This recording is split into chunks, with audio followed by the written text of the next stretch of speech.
ഇനി കാണിക്കുന്നത് സ്കേർട്ടിൽ തന്നെ പ്ലീറ്റഡ് സ്കേർട്ടാണ്. പ്ലീറ്റഡ് സ്കേർട്ട് ഇല്ലസ്ട്രേഷൻ ചെയ്യുന്നതിനായി ആദ്യം തന്നെ വേസ്റ്റ് ബാൻഡ് വരയ്ക്കുക. വേസ്റ്റ് ബാൻഡ് വരയ്ക്കുന്ന സമയത്ത് സ്ട്രെയിറ്റ് ലൈൻ വരക്കാതെ കുറച്ച് കേർവ്ഡ് ആയിട്ടുള്ള ലൈനാണ് വരച്ചു കൊടുക്കേണ്ടത്. ഈ വേസ്റ്റ് ബാൻഡിൻ്റെ തൊട്ടടുത്തായിട്ട് തന്നെ ഒരു കേർവ്ഡ് ലൈൻ കൂടി വരച്ചു കൊടുക്കുന്നുണ്ട്. അത് നമുക്കൊരു 3D എഫക്റ്റ് കിട്ടുന്നതിന് വേണ്ടിയാണ്. ഒരു ടേബിൾ മേലെ ഒരു സ്കേർട്ട് വെച്ച് കഴിഞ്ഞാൽ നമുക്ക് അതിൻ്റെ ബാക്ക് സൈഡിലെ ബാൻഡിൻ്റെ കുറച്ച് ഭാഗം കൂടി കാണാൻ സാധിക്കുന്നതാണ്.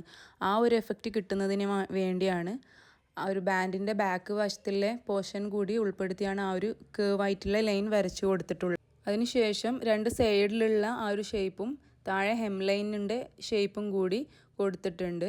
ഇനി നമുക്ക് പ്ലീറ്റ്സ് വരയ്ക്കുന്നതിനായി ഓരോ ലൈൻസ് ആ ഒരു സ്കേർട്ടിൻ്റെ ഷേപ്പിലുള്ളതുപോലെ തന്നെ സ്ട്രെയിറ്റ് ആവാതെ കുറച്ചൊരു ചെരിവോട് കൂടി രണ്ട് വശത്തെയും സൈഡിൻ്റെ ഷേപ്പ് പോലെ തന്നെ ലൈൻസ് വരച്ചു കൊടുക്കുക.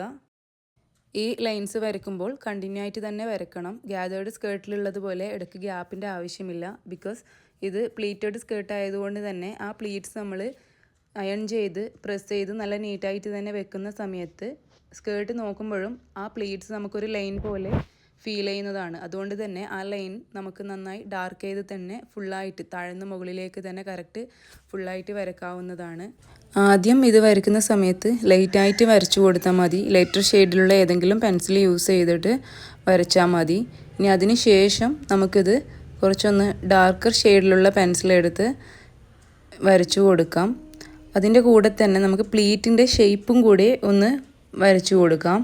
ഇങ്ങനെ ഓരോ പ്ലീറ്റിൻ്റെതും ഷേപ്പ് വരച്ചു കൊടുക്കുക. ആദ്യത്തെ പ്ലീറ്റ് കഴിഞ്ഞതിൽ നിന്നും കുറച്ച് മുകളിലായിട്ട് വേണം അടുത്ത പ്ലീറ്റ് വരച്ചു തുടങ്ങാൻ. ഞാനിവിടെ താഴെയായിട്ട് ഒന്നുകൂടെ വരച്ച് കാണിക്കാം.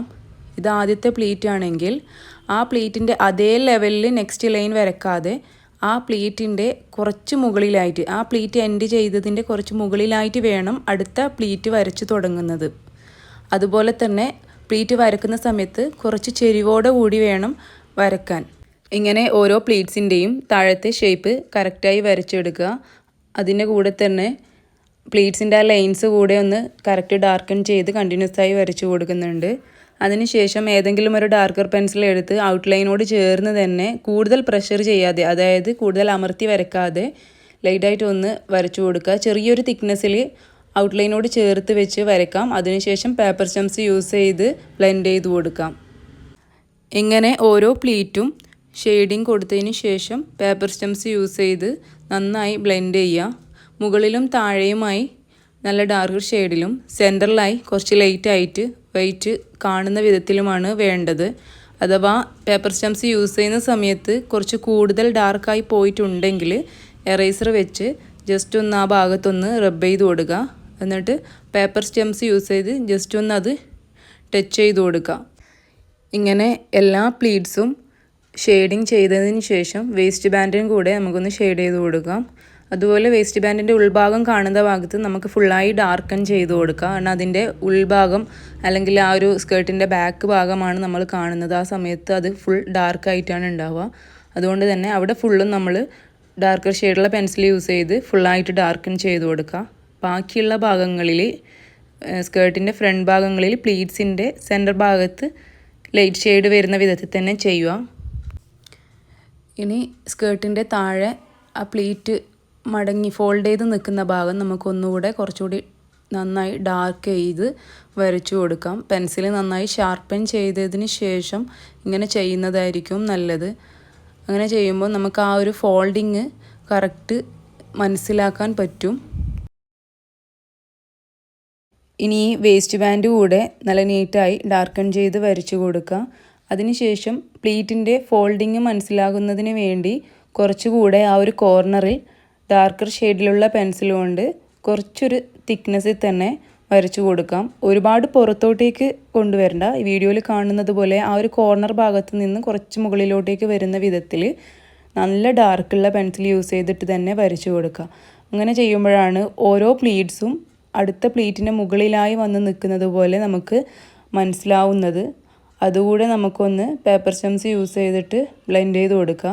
ഇങ്ങനെയുള്ള ചെറിയ പോർഷൻസ് ബ്ലെൻഡ് ചെയ്യുന്നതിന് വേണ്ടി പേപ്പർ സ്റ്റംസിൻ്റെ സെറ്റിൽ ഏറ്റവും തിന്നായിട്ടുള്ള പേപ്പർ സ്റ്റംസ് ഉണ്ട്, അത് യൂസ് ചെയ്താൽ മതിയാവും. ഇനി ഈ സ്കേർട്ടിൻ്റെ താഴെയായി നമുക്ക് സ്കേർട്ടിൻ്റെ നെയിം ഒന്ന് എഴുതി കൊടുക്കാം. പ്ലീറ്റഡ് സ്കേർട്ടാണ് ഇവിടെ ചെയ്തിട്ടുള്ളത്. അതുകൊണ്ട് തന്നെ താഴെ പ്ലീറ്റഡ് എന്ന് എഴുതി വെക്കാം. ഇനി ഫൈനലായി നമുക്ക് വേസ്റ്റ് ബാൻഡ് കൂടെ ഒന്ന് ജസ്റ്റ് ഒന്ന് ടച്ച് ചെയ്ത് ലെവലാക്കാം.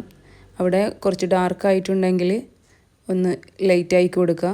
അതുപോലെ രണ്ട് സൈഡിലായിട്ട് വേസ്റ്റ് ബാൻഡിന് രണ്ട് സൈഡിലായിട്ട് ഡാർക്കർ ഷെയ്ഡും സെൻറ്റർ പോർഷൻ കുറച്ചൊരു ഹൈലൈറ്റ് ചെയ്ത് നിൽക്കുന്ന പോലെ ലൈറ്റർ ഷെയ്ഡുമായി കിട്ടുന്ന വിധത്തിൽ ആക്കിയെടുക്കുക. അതിനുവേണ്ടി ഒരു ചെറിയ പീസ് എറൈസർ യൂസ് ചെയ്ത് അവിടെ ഒന്ന് എറൈസ് ചെയ്ത് കൊടുത്തതിന് ശേഷം പേപ്പർ സ്റ്റംസ് യൂസ് ചെയ്ത് ജസ്റ്റ് ഒന്ന് ടച്ച് ചെയ്താൽ മാത്രം മതിയാവും.